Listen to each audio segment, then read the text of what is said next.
सुप्रभात दोस्तों। मैं बेंगलोर से डॉक्टर हिंदू झुंझुनवाला आप सभी का हार्दिक स्वागत और अभिनंदन करती हूँ। आज 2 अक्टूबर है। 2 अक्टूबर यानी 2 महान विभूतियों का जन्मदिन। मोहनदास करमचंद गांधी यानी हमारे राष्ट्रपिता बापू और लाल बहादुर शास्त्री, जितने सरल और जितने विद्वान व्यक्ति थे।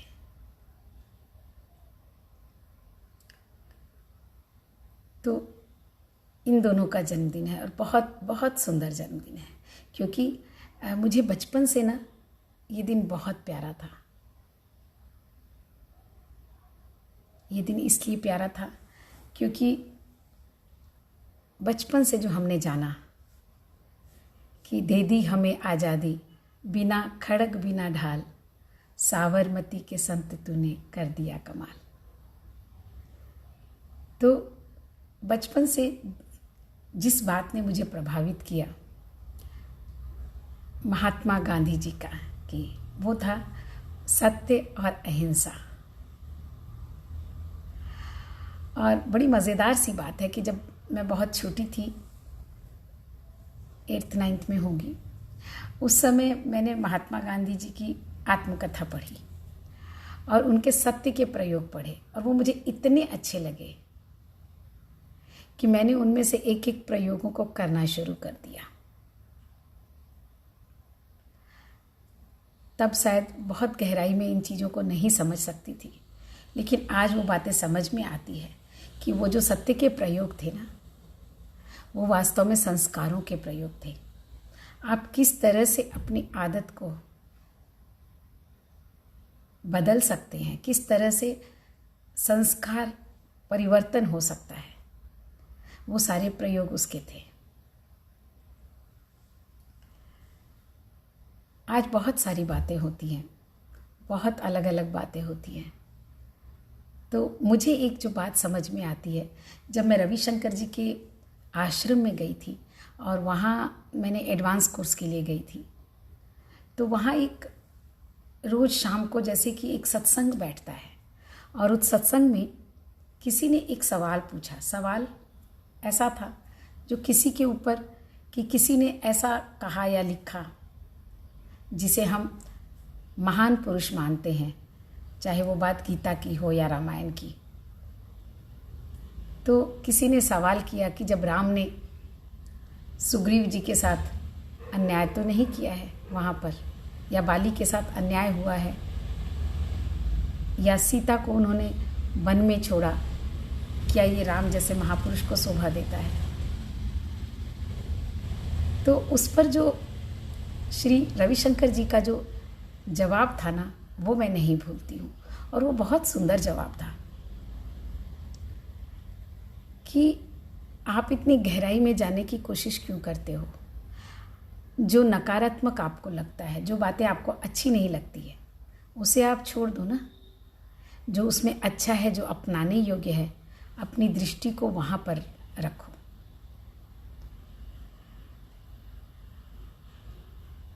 उस बात को 7 साल हो गए, लेकिन मैं इस बात को भूलती नहीं हूँ। ये बात बहुत सुंदर लगी थी मुझे, और मैं ये देखती हूँ कि ज़्यादातर जो हमारी दृष्टि जो होती है ना, किसी भी कारण से, एक स्वाभाविक या एक संस्कार के कारण, हम सबसे पहले किसी में भी बुराई निकालते हैं, किसी की भी कमियों को ढूंढने लग जाते हैं, और हमारा ध्यान पूरा का पूरा उन कमियों पर केंद्रित हो जाता है। तो जो अच्छाई है ना, वो ख़त्म हो जाती है। अच्छाई पर चूँकि ध्यान ही नहीं दे जाता है हमारा। और कमाल की बात यह है कि हम जिस चीज़ पर ध्यान देने लगते हैं ना, धीरे धीरे वो हमारे भी संस्कार बनते जाते हैं। ये हमने कभी सोचा ही नहीं। मैंने तो कभी नहीं जाना इस चीज़ को कि जब हम किसी की कमियों पर ध्यान देते हैं, जब हम किसी की कमियों की बात करते हैं, चर्चा करते हैं। सुधार करना एक अलग बात होती है और चर्चा करना दूसरी बात। तो जब चर्चा करते हैं ना, तो धीरे धीरे कहीं ना कहीं वो कमियां हमारे अंदर भी आने लग जाती हैं। और ये प्रकृति का एक नियम सा है कि हम क्या चाहते हैं और क्या पाते हैं। जो हम चाहते हैं वही पाते हैं, जिस पर हमारा ध्यान जाएगा वही हमारे अंदर जाता है, और अंदर जो जाता है वही विचार बनते हैं, और वही धीरे धीरे विचार जो है कैसे संस्कार बन जाते हैं। तो हम जो यात्रा कर रहे थे विचारों की, शरीर से लेकर विचारों की, इस यात्रा में ये बात भी बड़ी गहन है, बहुत ध्यान देने लायक है। बोलते हैं ना, आधा ग्लास खाली है या आधा ग्लास भरा है। आपकी दृष्टि खाली ग्लास पर जा रही है या भरे ग्लास पर जा रही है। तो ये जो खाली और भरा ग्लास है ना, ग्लास तो वही है, पानी भी उतना ही है, लेकिन देखने वाले की दृष्टि किस पर जाती है, और दृष्टि जाने के बाद हमारे विचार क्या बनते हैं। महत्वपूर्ण ये होता है कि हम किस चीज़ पर अपने विचारों को ठहराना चाहते हैं, रोकना चाहते हैं। हम जब यात्रा कर रहे थे ना परिष्कार की, कल विचारों के परिष्कार की, जैसे हम भोजन में परिष्कार करते हैं, पानी में परिष्कार करते हैं, श्वासों में परिष्कार करना चाहते हैं, वैसे ही देखने और सुनने में भी परिष्कार होना चाहिए, क्योंकि वो परिष्कार होता है तो उसके मुताबिक हमारे विचार बनते हैं, जो हम देखते हैं और जो हम सुनते हैं। अगर हम बहुत अच्छा देखते हैं तो बहुत अच्छे विचार बनते हैं। हम एक उपवन में टहलने जाते हैं और वहाँ पर फूल भी हैं और कांटे भी। अब दृष्टि हमारी अगर फूल पर है तो हम प्रसन्न हो जाते हैं, उसकी सुंदरता पर मोहित हो जाते हैं, उसकी खुशबू में खो जाते हैं।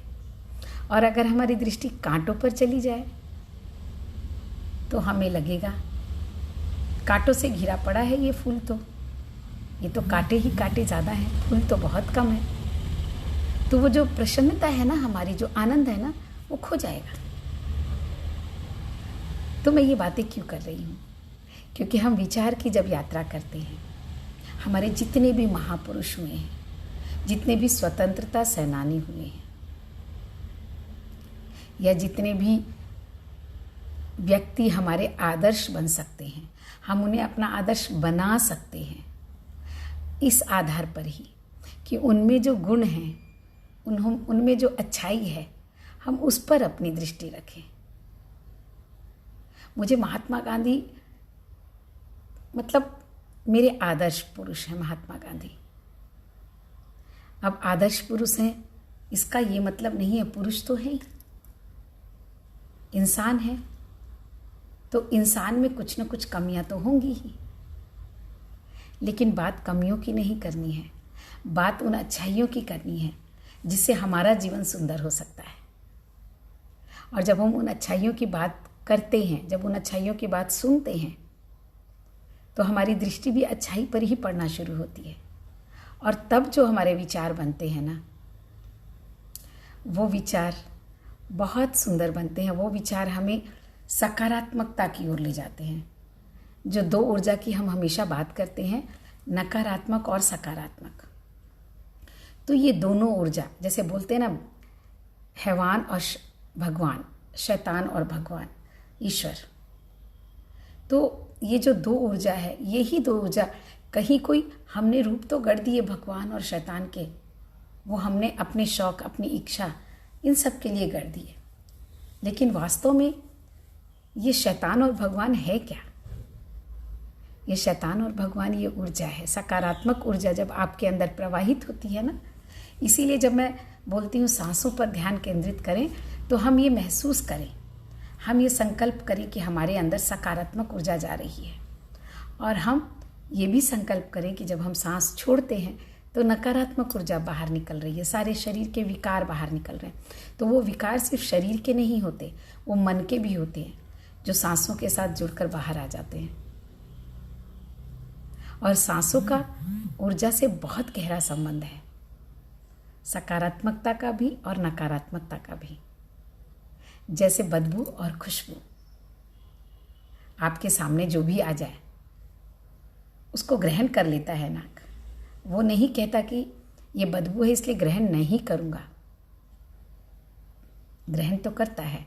इसलिए हम उसको परिष्कार करते हैं, हम कोशिश करते हैं। आजकल तो कोरोना में हमने मास्क लगाना शुरू किया है, नहीं तो हम कोशिश करते हैं कि हम ऐसे स्थान पर रहें जहाँ बदबू ना आए, खुशबू आए। तो ये बदबू और खुशबू तो बाहर की चीज़ें हैं। ये जो विचार हैं जो हमारे अंदर जा करके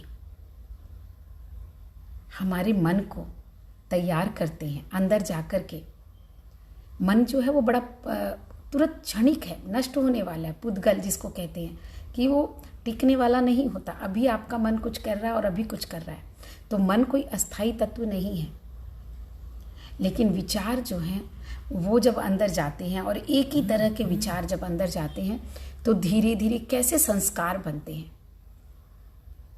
तो हमें कैसे संस्कार बनाने हैं वैसे संस्कार बनते हैं। हम क्या चाहते हैं वैसे हम बन जाते हैं। ये हमारी मुट्ठी में है। जब हम शक्तियों के परिचय की बात करते हैं तो कल किसी ने पूछा था कि हम अपनी शक्तियों को कैसे पहचानें, कैसे जानें कि हम में कितनी शक्ति है। तो आप जान सकते हैं आप में कितनी शक्ति है। और सबसे पहले तो उसको हम स्थूल रूप में जानते हैं, उदाहरण के रूप में जानते हैं कि आज अगर कोई इंसान चांद पर पहुंच रहा है, आज अगर किसी ने अपनी शक्ति का विकास करके, अपनी बुद्धि का विकास करके ये मोबाइल बनाया है जिससे हम आपसे बात कर रहे हैं बिना किसी तार के, अदृश्य में जो दृश्य हमें दिख रहा है, ये हमें बताता है कि हमें कितनी शक्ति है।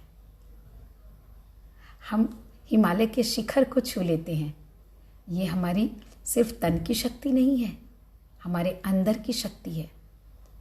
ऐसे ही चांद पर नहीं पहुंच सकते, सिर्फ तन की शक्ति से नहीं पहुंच सकते। तन की शक्ति की बात करें तो हाथी और घोड़े में बड़ी शक्ति होती है, हमसे ज़्यादा शक्ति होती है। तो बात तन की शक्ति की नहीं है, तन के साथ साथ हमारी आत्मा की वो शक्ति है जिसके कारण हम ये सब कुछ कर पाते हैं जो कभी चमत्कार लगता होगा। जब हमने ये विकास नहीं किया, जब हमारी ऋषि मुनियों ने शास्त्रों में लिखा कि विमान होता है और उस विमान पर रावण विमान पर चढ़कर आए और सीता को लेके गए, तो शुरुआत में लोग सोचते होंगे कि वो कैसा विमान होता है, वो तो कुछ दिव्य चीज़ें होती होंगी, वो तो कोई चमत्कार की बात है। लेकिन आज हम विमान पर उड़ते हैं ना, तो वो चमत्कार की बात तो नहीं थी। जिस विमान की बात ऋषि मुनियों ने की थी, उन्होंने जब सूर्य की बात की, हमारे शास्त्रों में जो शास्त्र हजारों हजार साल पहले लिखे गए हैं ना, जब विज्ञान हम तक नहीं पहुंचा था, तब उन्होंने लिखा था कि चंद्रमा और पृथ्वी में कितनी दूरी है। तब उन्होंने बताया था सूर्य और आकाश के बीच, सूर्य और पृथ्वी के बीच की दूरी को नापा था। सूर्य की किरणों के बारे में बताया था, चंद्रमा की किरणें, उन नक्षत्रों के बारे में जो हम खीर बनाते हैं चंद्र पूर्णिमा के दिन, शरद पूर्णिमा के दिन, तो उस समय जो नक्षत्र होता है, उस समय जो चंद्रमा की किरणों के साथ साथ जो एक अमृत का रस टपकता है उस खीर में। तो ये तो बहुत मामूली सी बात है। इतनी ढेर सारी बातें हैं कि पृथ्वी पूरा ब्रह्मांड, जब ब्रह्मांड शब्द का प्रयोग होता है ना, ये बड़ा ध्यान देने वाला है कि ब्रह्म अंड मतलब अंडे के आकार का एक हम इस तरह से परिभाषित कर सकते हैं कि ये जो पूरी जो पृथ्वी, पूरा जो ब्रह्मांड है, सिर्फ पृथ्वी नहीं, इसमें जितना कुछ भी है, तो ये पूरा जो ब्रह्म का जो स्वरूप है, जो गढ़ा गया है, वो अंडे के आकार का है, गोल है। आज विज्ञान कहता है कि ये पृथ्वी गोल है, सारे ग्रह गोल है। तो कहने का अर्थ ये है कि हमारे अंदर की जो शक्ति है, जैसे मैंने टेलीपैथी की बात की थी, आप कुछ सोचते हैं और मुझ तक पहुंच जाता है। ये क्या है? ये हमारी शक्ति है। बहुत सारी हम ऐसी शक्तियां देखते हैं जिनका लोग विकास करना चाहते हैं। कोई पानी पर चलता है, कोई हवा में चलता है, कोई आकाश की ओर ऊंचा उड़ जाता है। बहुत सारी कहानियां हैं और हमें लगता है ये कहानी है, लेकिन ये कहानियां नहीं है। हमारे अंदर की शक्तियों का वो विकास है जो हम कर सकते हैं। लेकिन बात है कि हम करना चाहते क्या है। ये बहुत ध्यान देने वाली बात है कि हम चाहते क्या हैं। जो हम चाहते हैं वो हम हो जाते हैं। तो चाहना बड़ा सोच समझ कर है। हम कुछ भी चाह लेते हैं, हम कुछ भी देख लेते हैं, किसी की भी बुराई देख लेते हैं, किसी में कुछ भी बातें कर लेते हैं जो एक विचार बनकर हमारे अंदर चला जाता है। तो जो हर पल सचेत रहने की बात है, जो इस पल में जीने की बात है, वो बात हमें बताती है कि आपको हर पल सचेत कैसे रहना है और क्यों रहना है। बात है क्यों रहना है, ये सबसे बड़ी बात है। तो संस्कार बनते कैसे हैं, आदतें बनती कैसे हैं, कैसे हम ऊर्जा को, सकारात्मक ऊर्जा हमारे अंदर जाए, ये बहुत सोचने और समझने वाली बात है कि किस तरह से जाएगी। एक छोटी सी कहानी मुझे याद आ गई, एक छोटा सा प्रसंग है, तो आज वो प्रसंग मैं आप लोगों को सुनाती हूँ। कि एक राजा थे, उनकी 4 रानियां थी। तो राजा कहीं बाहर जा रहे थे घूमने के लिए, किसी काम से, कुछ दिनों के लिए। तो जो 4 रानियां थी ना, वो राजा के जाने से बड़ी बेचैन थी। तो थोड़े से दिन हो गए, राजा वापस नहीं आए, तो सभी रानियों का मन किया कि राजा को मैं पत्र लिखूं। तो 4 रानियों ने राजा को पत्र लिखा और पत्र राजा तक पहुंच गया। राजा ने पत्र पढ़ा। पत्र पढ़कर थोड़े दिनों बाद जब राजा वापस आए तो दरबार में बैठे। दरबार में बैठ करके उन्होंने 4 रानियों को बुलाया और 4 रानियों को बुला करके उन्होंने पहली रानी को एक बहुत ही सुंदर पाजेब भेंट की। वो रानी बहुत खुश हो गई। दूसरी रानी को उन्होंने एक कंगन दिया, वो रानी भी बहुत खुश हो गई। तीसरी रानी को उन्होंने 9 लखा हार दिया, वो रानी भी बड़ा प्रसन्न हो गई, बहुत खुश हो गई। चौथी जो सबसे छोटी रानी थी ना, उसे उन्होंने अपने पास बुलाया और बचा हुआ जितना सामान था, जितने गहने थे, जितना जो कुछ वो लेकर आए थे, वो सारा उसने चौथी रानी को दे दिया। तो जो तीनों रानियां बड़ा प्रसन्न थी ना, उन्हें बड़ा गुस्सा आया। पहली ने कहा मुझे तो सिर्फ पायल ही दिया है, मुझे तो सिर्फ कंगन दिया है, मुझे तो सिर्फ 9 लखा हार दिया है, और इस चौथी रानी को सारा कुछ दे दिया, ये कैसे हो सकता है। तो जैसे देखिए खुशी कैसे तुरंत में तकलीफ में बदल जाती है। और जो सभा में जो मंत्रीगण थे, जितने दरबारी थे, उन्हें भी लगा कि बात तो सही कह रही हैं रानियां, ये तो पक्षपात किया जा रहा है। तो रानियों ने कहा हमें न्याय चाहिए, राजा होकर इस तरह का पक्षपात आप कैसे कर सकते हैं। तो राजा ने कहा बात तो आप लोगों की बड़ी उचित है, क्योंकि मंत्री ने भी कहा महाराज न्याय तो करना पड़ेगा, आपने ये गलती तो की है। तो राजा ने कहा ठीक है, न्याय तो हम करेंगे, ज़रूर करेंगे अगर हमने गलती की है तो, लेकिन निर्णय आप लोगों को करना होगा कि मैंने वाकई में अन्याय किया है या नहीं। तो राजा ने अपनी संदूक खोली, उसमें से वो 4 पत्र निकाले जो रानियों ने लिखा था। पहले पत्र में क्या था, पहली रानी ने लिखा था कि आप बाहर गए हैं तो आते समय मेरे लिए एक सुंदर सी पायल लेकर आइएगा। दूसरी रानी के पत्र में लिखा था आप जब वापस आएंगे तो मेरे लिए एक सुंदर सा कंगन लेकर आइएगा। तीसरी रानी के पत्र में लिखा था कि आप जब वापस आएंगे तो मेरे लिए 9 लखा हार लेकर आइएगा। तो तीनों को तीनों चीज़ें दे दी, इन्होंने जो चाहा था वो उन्हें मिल गया। चौथी रानी का पत्र खोला गया तो चौथी रानी के पत्र में लिखा था कि महाराज मेरा आपके बिना बिल्कुल भी मन नहीं लग रहा, तो मुझे सिर्फ और सिर्फ आप चाहिए, आप जितनी जल्दी हो आ जाएं, मुझे और कुछ नहीं चाहिए आपके सिवा। तो राजा ने कहा उसने क्या मांगा, मुझे मांगा। जिसने मुझे मांगा तो मेरा जो है सब उसका अपने आप ही हो जाता है ना। तो अब आप बताइए कि मैंने न्याय किया है या अन्याय। सारे दरबारी चुप हो गए। तो इस कहानी का क्यों मैंने ये प्रसंग, बड़ा प्यारा प्रसंग है, बहुत अच्छा लगा मुझे ये प्रसंग, इसलिए क्योंकि हम जो चाहते हैं ना अपने जीवन से, जैसे हम विचार करते हैं ना वैसा हमें मिल जाता है, फिर हम दोष देते हैं ये हमें क्यों मिला।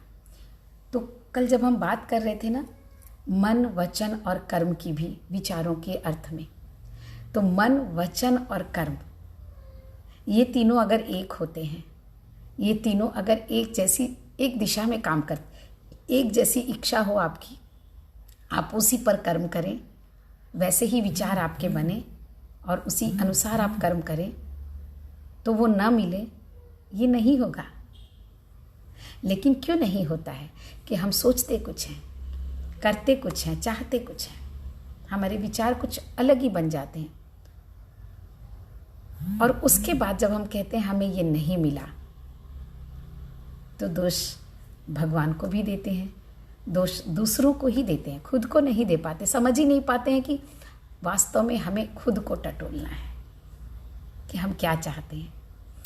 तो आज बस इस चाहत की बात, अब कैसे हम जो चाहते हैं वो प्राप्त हो ये देखना है। उसकी कड़ी क्या बनती है, किस तरह से हमारा चाहना, हमारे संस्कार और हमारे आदत, किस तरह से उसमें परिवर्तन लाया जा सकता है, किस तरह से हम अपनी शक्तियों को सही तरीके से जान सकते हैं कि हम वो चाह सकते हैं, हम वो पा सकते हैं जो हम चाहते हैं। वो यात्रा और आगे एक कदम हम बढ़ाएंगे। आज बस इतना ही। आप सभी का बहुत बहुत धन्यवाद। और आज से जो हम ध्यान करेंगे ना, कुछ लोगों का कहना है कि वो ध्यान में डूब जाते हैं और बीच में उनका ध्यान, चूँकि मैं ख़त्म करती हूँ तो टूटने लगता है।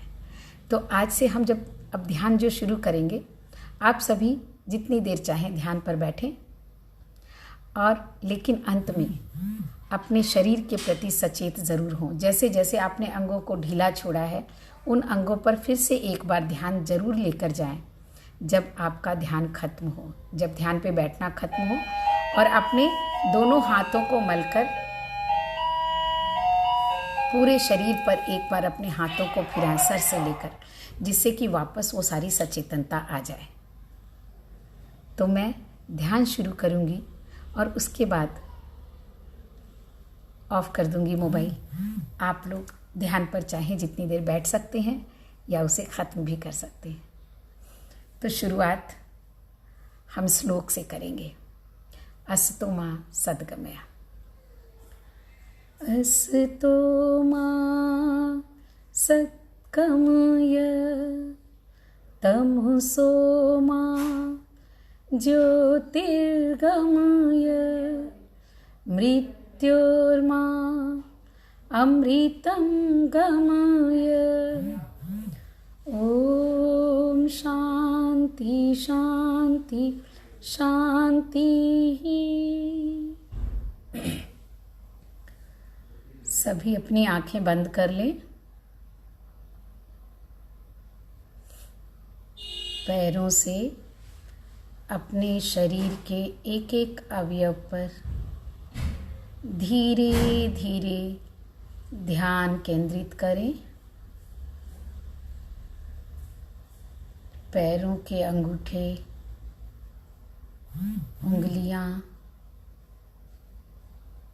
पगथली, घुटने,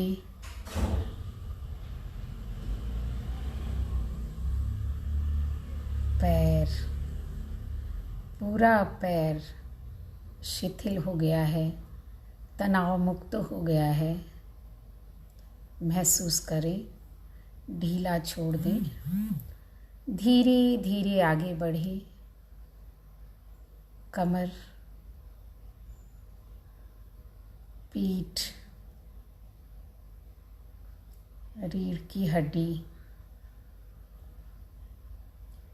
पूरे पीठ को तनाव मुक्त कर दें। धीरे धीरे पेट की ओर आए। पेट, छाती,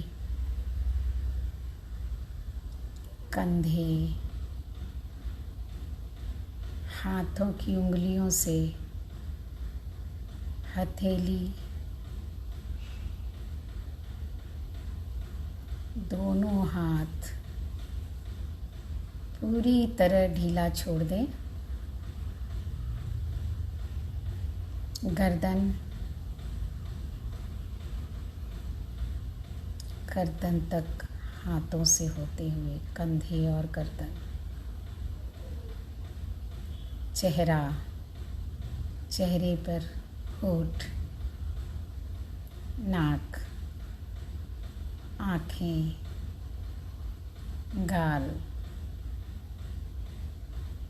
चेहरे पर मुस्कान बनी रहे जो आपके पूरे चेहरे के तनाव को कम कर देगी, अपने आप कम कर देगी। कान,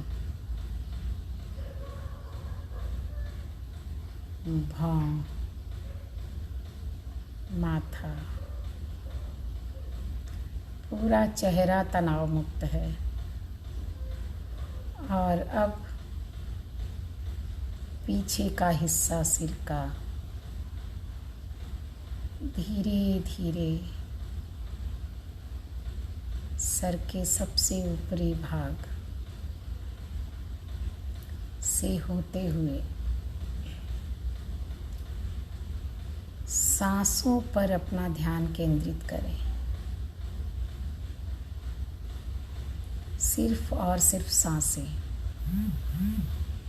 सांसें आ रही है, जा रही है।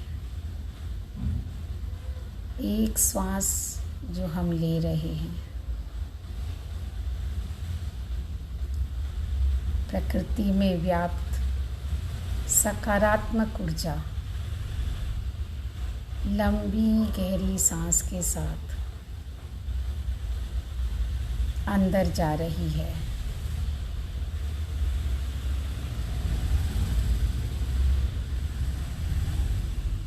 शरीर के विकारों को,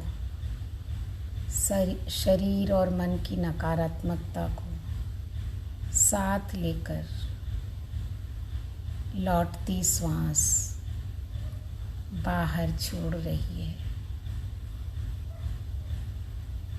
सांस जो हमारे जीवन का अंग है, श्वास जो पूरे शरीर को चेतन बनाती है, श्वासें जो ऊर्जा भरती है, अंदर जा रही है, बाहर आ रही है। महसूस करें सांस किस तरह अंदर जा रही है, पूरे शरीर में किस तरह प्रवाहित हो रही है।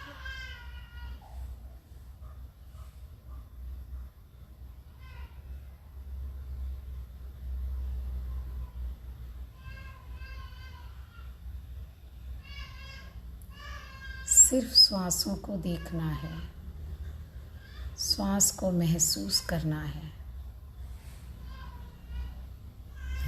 इससे आपके शरीर में जो परिवर्तन हो रहे हैं वो बड़े महान परिवर्तन होते हैं।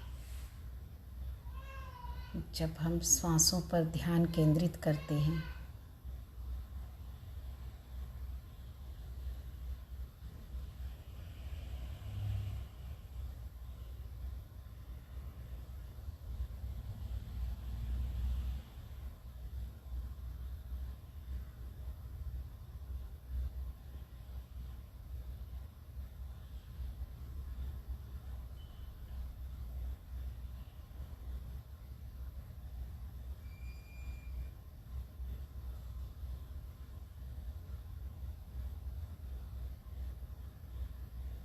सिर्फ और सिर्फ श्वास और कुछ भी नहीं। लय होता जा रहा है हमारा तन, हमारा मन इन श्वासों के साथ। कोई भी विचार नहीं, बस श्वास, एक ही विचार।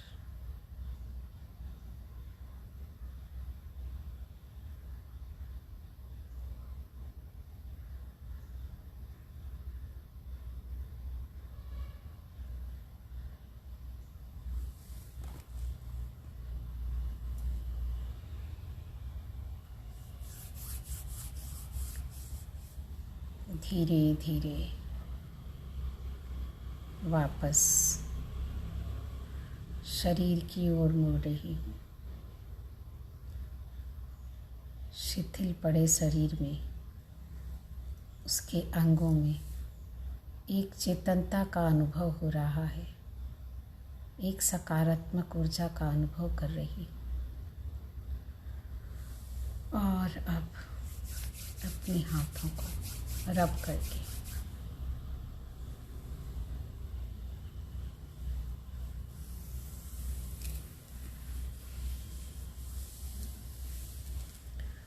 पूरे शरीर पर सजग होकर